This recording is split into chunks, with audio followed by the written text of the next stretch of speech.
আর আমাদের হালাত কি? আমরা আশেকে রাসূল, নবীর উম্মত। কেউ যদি টাকা আমানত রাখে, ও দিয়া যাইতে দেরি, ভাঙতে দেরি না। ভাই টাকাটা দিবেন না, তোর টাকা কি মেরে খাবো? লজ্জা করে না চাইতে? চিন্তা করে। অথচ আমার নবীর কাছে একজনে কিছু মাল আমানত রাখছে, এক ইহুদি। আমানত রাখার পরে চলে গেল। নবী টাইম দিছেন, কবে নিবেন বলে, অমুক তারিখ বলে, ঠিক আছে আমি রেখে দিলাম।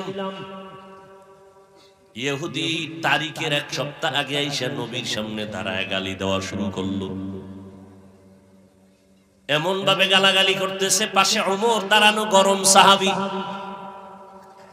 চোখ লাল হয়ে গেছে। নবীকে বলতেছেন, নবী ইশারা দেন, আমি এখনই বিসমিল্লাহ বলি। নবীরে গালি দিবে, আমি ওমর পাশে বসে চুপ থাকবে। এটা মদিনার মুহাব্বত আলা মুসলমান কখনো বরদাস্ত করতে পারে না। নবী কয়, তুমি গরম গরম চোখ গরম করলে লাভ কি? কয় পাইবে টাকা, ঠিক আছে, এখনো তো এক সপ্তাহ টাইম বাকি, আগে আইসে চাইছে ভালো, গালাগালি করবে কেন? বলে তার অধিকার আছে চাওয়ার। রাসূলের আদর্শ কি? তার অধিকার আছে চাওয়ার। এরপরে ওমর, এত বেশি গরম হইছো, তোমারই জিম্মেদারি দিলাম, যাও বাইতুল মাল থেকে এর পাওনা যা ছিল দিয়ে দাও। দেওয়ার পরে এক্সট্রা আলাদা আরো কিছু আমার পক্ষ থেকে হাদিয়া দিবা, যাও। ওমর ধরে কয়, কাবজাব ভালো লাগে না, দিয়ে দি। বাইতুল মালে গিয়া দিলেন মাইপা ওর যা পাওনা, এরপর আলাদা দিলেন।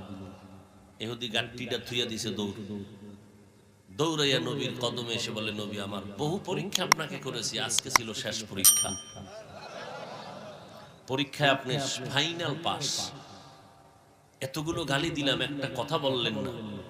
আপনার পাশের থেকে আপনার মোহাব্বতের ওমর কথা বলবে, তাও দিলেন না।